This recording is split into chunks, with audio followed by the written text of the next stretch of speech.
Check it out. You can get Arizona green tea in Germany.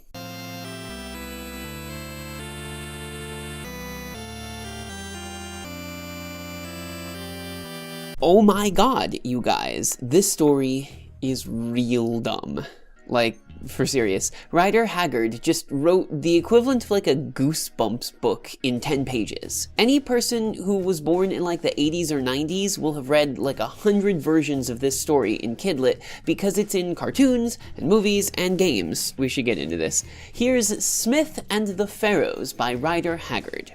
The story goes like this. Title character James Ebenezer Smith is an Englishman from a good family who was, due to circumstances beyond his control, suddenly made penniless and poor. So he went to his godfather, from whom he received his horrible middle name, to try to beg some assistance. This worked, and Big Ebenezer set up Smith with a job as a clerk in the bank that he owned. Smith was exceedingly smart and not a little bit lucky, and so when the niece died a year later and left Smith £100, he invested it into some sort of crazy Wall Street bet-styled ventures and got a ton of money back. Notably, he was also somewhat antisocial. He didn't really do much in the way of friendship, and he never married anybody because nobody really caught his attention on account of the lack of friends and the lack of hanging out with people. So he'd retired from the investing game and put his large amount of money into a savings account where he would earn a percentage, and as a result his job was constant and his life was constant, and that's boring. So it's at this point in his life where he's looking for a thing to occupy his time that he stumbles randomly into the British Museum and sees a replica of a sculpture of a woman's head, and then immediately falls in love both with the woman depicted in the statue and also with Egyptology. So he goes home after staring for hours at the sculpture and buys a bunch of books on Egypt, all the best books that were available, and spends the next 3 months learning everything he can from these books. Then he schedules a 10-week vacation to go to Egypt for a made-up ailment that required better air that could only be found in places like Egypt. This yearly trip became a tradition for him, and while he was over in Egypt, he took up archaeology and accompanied people on digs and the like as often as he could, in the hope that he'd stumble across the tomb of the very woman with whose face he'd become so smitten, since, at the time, there was no information at all about who this woman was. They just found, a sculpture of her. So on year number 3, he brought a chunk of cash with him and got a license to do his own excavational dig in the cemetery at Thebes. The place was big and full of unexplored areas, so there must still have been some places that had yet been undiscovered, or so was Smith's logic. And it turns out he was right. After a good while of digging around in the sand and getting no discoveries, he chanced on a small sort of hidden away area to which he was led by a feeling, we'll say. And there he and his digging crew discovered the entrance to a tomb that had at one time been flooded. When night fell, nobody of his superstitious digging crew was willing to guard the entrance with him, so only Smith stayed there and, predictably, found himself unable to sleep and thus wanting to go inside the tomb. So he found himself digging at the entrance to try to find a way inside, and in the process, he finds a portion of a statuette, like the top half of a statuette with a little inscription on it, and as luck would have it, that statuette was one of the very woman whose face he'd fallen in love with in the museum. So just like that, the very first time he embarks on a dig, he finds the very specific tomb that he wanted to find of the very specific woman about whom we knew nothing. And it wouldn't have been interesting if it were written any other way, but nevertheless, it is a little bit trite. Now knowing that he'd found the tomb that he wanted, he inspected the statuette to find an inscription on it. Ma me, great royal lady, beloved of, and then the rest is broken off. So he now knows the name of the woman, and that is enough to give him energy to keep digging. Over the period of the night, he finds a way inside, only to find that the entryway had indeed been flooded, but the rest of the tomb was still fine. The builders of the tomb had foreseen that this was going to be something that was going to happen, and they sort of used it like a security device, where the tomb would flood and it would fill up with silt and dust and all of that business, and then no one would be able to get inside. Once he did get inside, there were indications that someone had already broken in and stolen several important things. and unfortunately also torched the queen's body. However, the thief must have met an end while still trying to escape from the tomb, because Smith finds the basket full of loot that thief was going to try to steal. A necklace, some jewels, a hand with 2 rings on it, which he finds himself strangely kissing. Gross. He also notes that while Mami is venerated as a queen in all the paintings in the tomb, there's no mention of a king to whom she was betrothed. He buried the queen's burnt bones in a hidden place inside the tomb, pockets the jewels and valuable stuff, and then over the next 10 days, his team digs out the rest of the site. He turns the site over to the director of antiquities in Cairo, but he keeps the valuables and the mummy's hand. Now we enter part 2 of a story that I didn't think was going to have 2 parts, have 2 specifically delineated parts, but it starts a couple days later when Smith meets with the director of antiquities himself to talk about the site and what he found there. The director, who is a sort of busy-bodied and easily excitable Frenchman, takes all of the photographs of the paintings and all the copies of the inscriptions that Smith took for study, and then Smith turns over almost all of the things that he found in the tomb, except for the hand with the rings and the half statuette.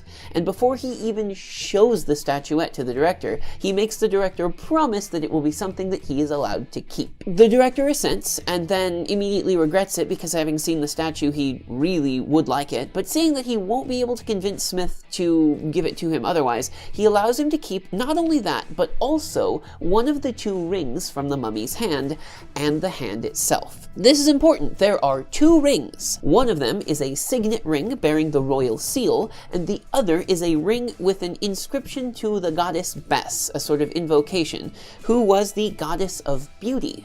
So the director says that he'll keep the signet ring so that it can stay with the collection, and that the beauty charm can stay with the hand of the queen, with Smith. Notably, and perhaps sort of annoyingly, the story makes a big deal of the fact that Smith does not check to see which ring he actually has when he puts it and the mummy hand upon whose finger it actually sits back into the cigar box that he's been keeping it in and stashes the whole thing in his coat.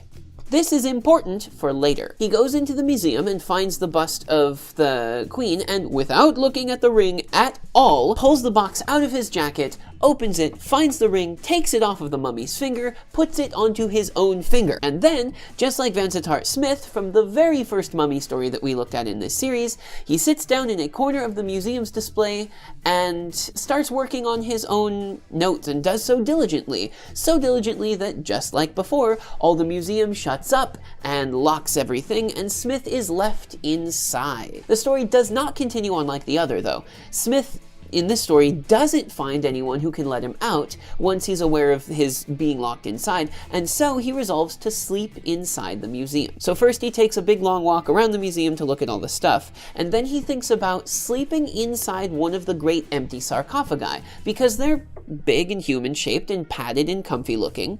But then the thought of the owner of the sarcophagus, whose body was displayed only the next room over, coming back to see him in her place, creeps him out so much that he can't sleep inside of the sarcophagus, so he crawls into one of the funeral barges and falls asleep instead. Here's where things get real weird. He wakes up shortly thereafter to see that all the pharaohs and kings and queens of Egypt were there in the museum, in the flesh, in perfect human living form. There's some weird glowing bluish energy, and then 3 Egyptian gods show up for a moment to allow the royal throng gathered there to pay their respects before what is apparently like the annual meeting of the old rulers of Egypt. He gathers from what they're saying, and just like in yet another story, he finds that not only can he understand their dead language, but also speak it perfectly later on, that this very night is the feast of Osiris, and that each year they get together to hang out and talk with each other,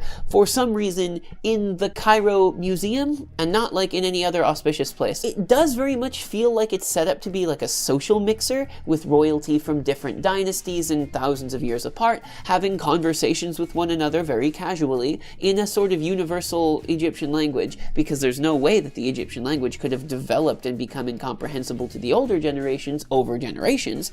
But what do I know? I didn't write the story. Cleopatra starts the meeting. She's not as looked on as favorably as some of the others, but she calls up Menes, who is the first emperor, And after some other topics, including a portion which was done in some sort of magical darkness and silence, the topic of retribution against the living who have pillaged their graves and desecrated their stuff comes up in conversation. And several of the rulers that are there speak on the fact that they've been wronged by the living in this way, and after some deliberation, the idea is drawn out that once those who desecrated their graves die, they can face judgment then. After all, they're royalty, they're busy, they've got stuff to do tonight, and not all of it can be focused on this retribution. Smith, in his boat, fidgets a little bit too much and is discovered.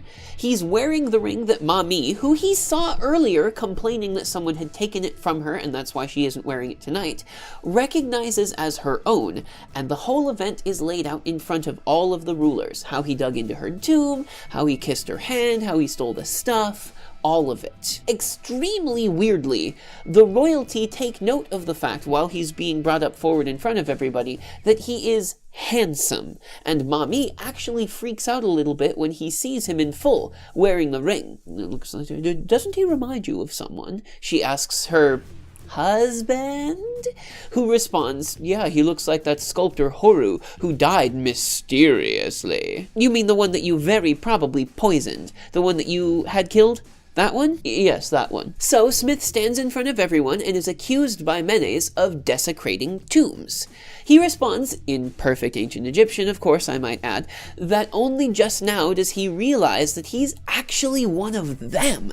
Not a royal necessarily, but possibly of royal blood, and that he was drawn to them because of this connection, and that he was searching for one tomb in particular, which he did find, that of Mami. He hands the statuette over to Menes, who calls Mami out of the crowd, and Mami confirms that Smith is, in fact, somehow the reincarnation of the royal sculptor Horu, and the accusing priest details how he violated her grave and asks for him to be put to death. It is a small token of retribution, but it is at least something that they can take right then and feel a little better about themselves. Mami, on the other hand, defends him and says that he treated her bones reverently and only took the artifacts that he did because otherwise some peasant would have come and taken them, and showed respect by kissing her hand. Objection!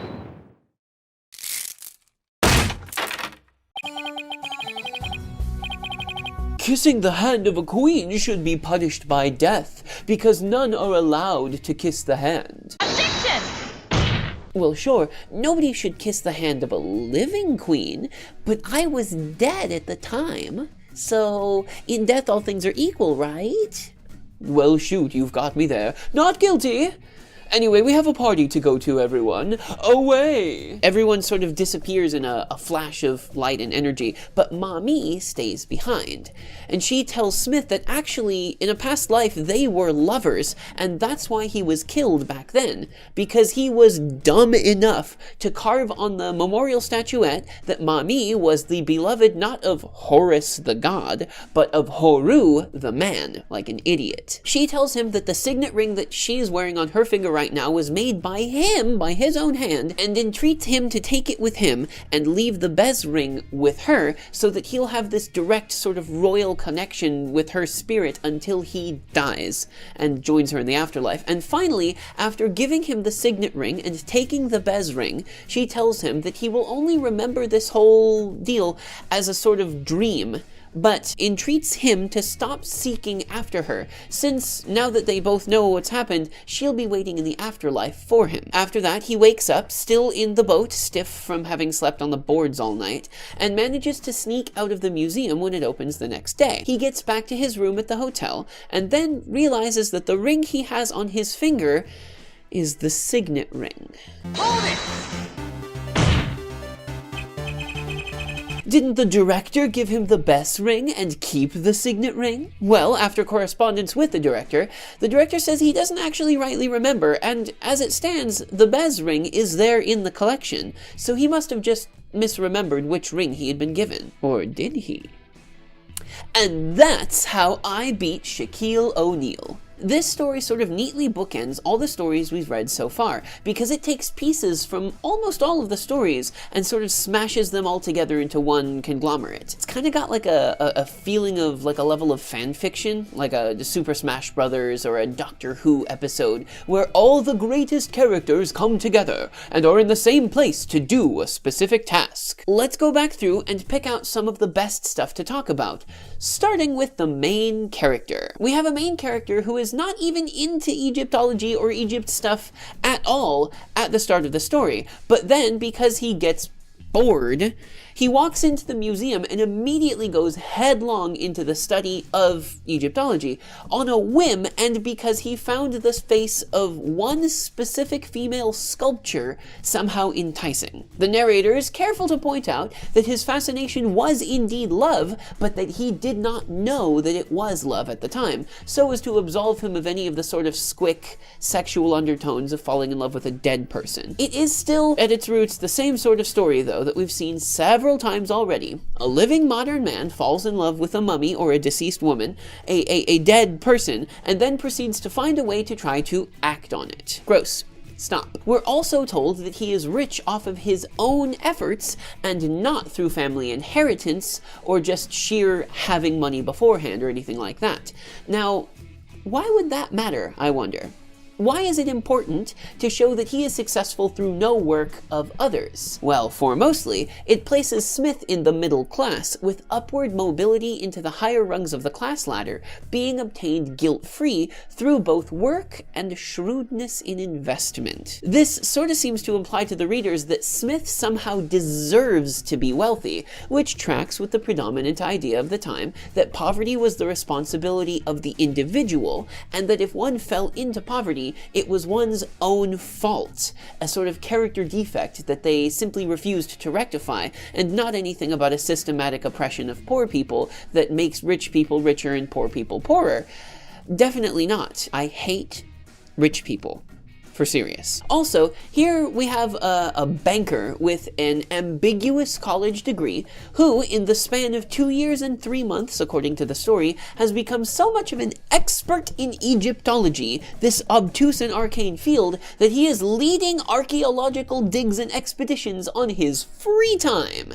For sure. No, it only takes people several years to become experts in their fields, but you go on about how you're studious and worthy of your experthood in so little time and casually outside of just doing work with what seems like so little actual effort, Mr. Bank Clerk. This type of transformation is not impossible by any stretch of the imagination, but it is certainly an example of how cool we're supposed to find Smith as a main character. Another interesting sort of superficial twist is that he does fall in love not with a mummy, for indeed her body has been destroyed, but with an artist's depiction of the queen. And to make it even more interesting, it was him who created the statue several thousand years back while wearing an earlier meat body. This is almost the story of Pygmalion if he were somehow also part of the Diogenes Club. Side note, the Diogenes Club series is wild. I highly recommend that you go and take a look at like 1 or 2 of them. They're relatively short. They're like a compilation of them. The Jewel of 7 Stars shows up in one of them. So if you're interested,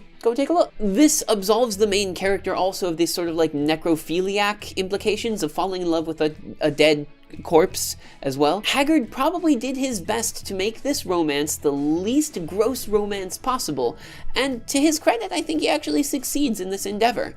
Like, we don't really even get any indications of Smith's physical infatuation with the person herself other than his obsession over the likenesses of her, even when they're standing next to each other in the flesh, in real people form, until the very last second, when she's like, listen, I'll be waiting for you in the afterlife, so come find me when you get there, hot stuff.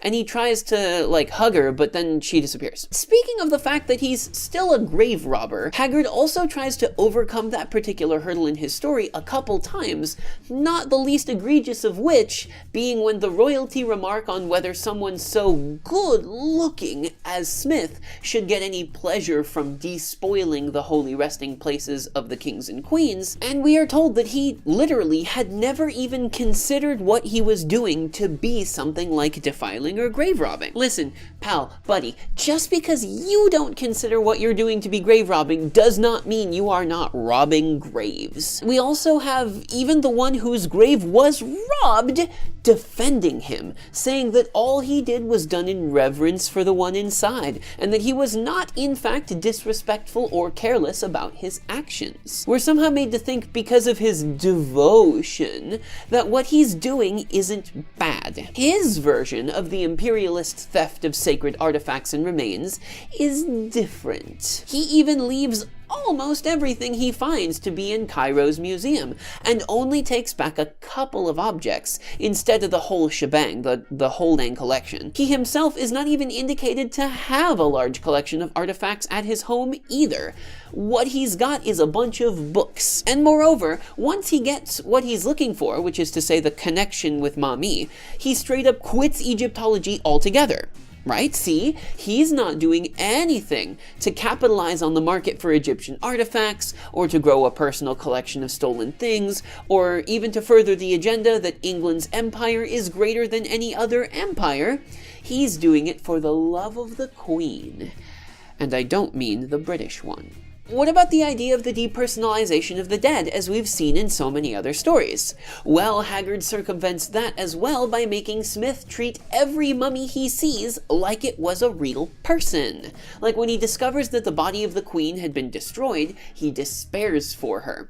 And he imagines the mummy of the Queen Hatshepsut, whose sarcophagus he wanted to sleep in, disfigured so cruelly by the grave robbers, to have the ability to ask him politely what he would be doing in her sarcophagus that night. See, he treats all of them with respect. Well, mostly. The body of Hatshepsut, as we mentioned, is described as a little, naked, withering thing with long hair, a caricature of humanity. And as he's looking at the other bodies of the other mummies on their shelves and things, he sees hollow eyes in parchment-like ashen faces. But he does, however, make the note that all of the faces of the mummies seemed, to him, more real now than they had ever been before.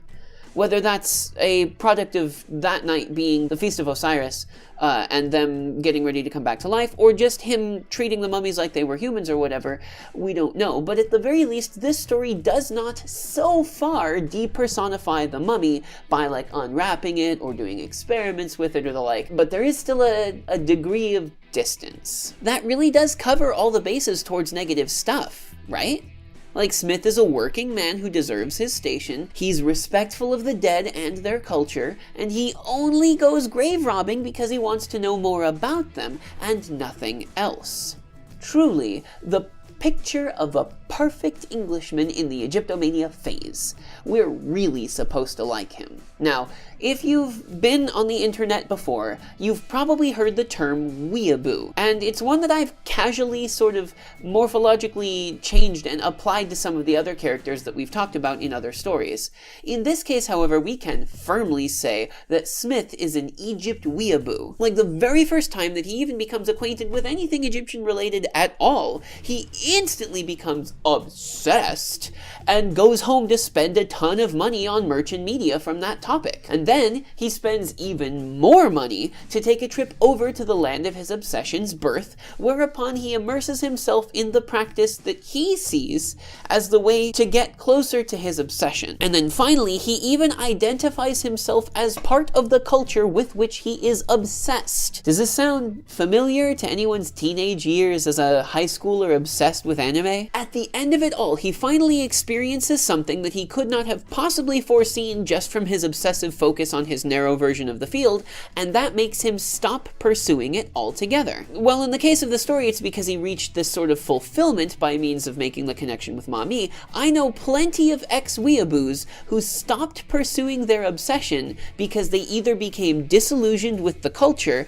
that they sort of perceived as being not like anime altogether, or they became actually interested in the culture and stopped being such an obsessed weeaboo. It's almost a perfect cultural mirroring of that modern phenomenon. Literarily, it plays all the same games. Falling asleep in a museum like in The Ring of Thoth, having a dream where you can speak and understand the eons dead language like in My New Year's Eve with the Mummies, emphasis on like a specific ring and a severed hand and the reincarnation of the Egyptian soul into another body like in the Jewel of Seven Stars, and even, to stretch a little bit, the threat of retribution from an Egyptian source against those who have despoiled those graves, like in Lot 249. Honestly, Doyle's story has the least connection with this one, and indeed the rest of the stories that we've read in this series, because that's the only one that we've really looked at wherein the mummy is used as a sort of mindless, dangerous, magical tool, rather than seen as a human being with thoughts and personality. And with that, we are going to close up the discussion of late Victorian mummy fiction. I might come back and do one or two more of these later if I find any more that are really interesting,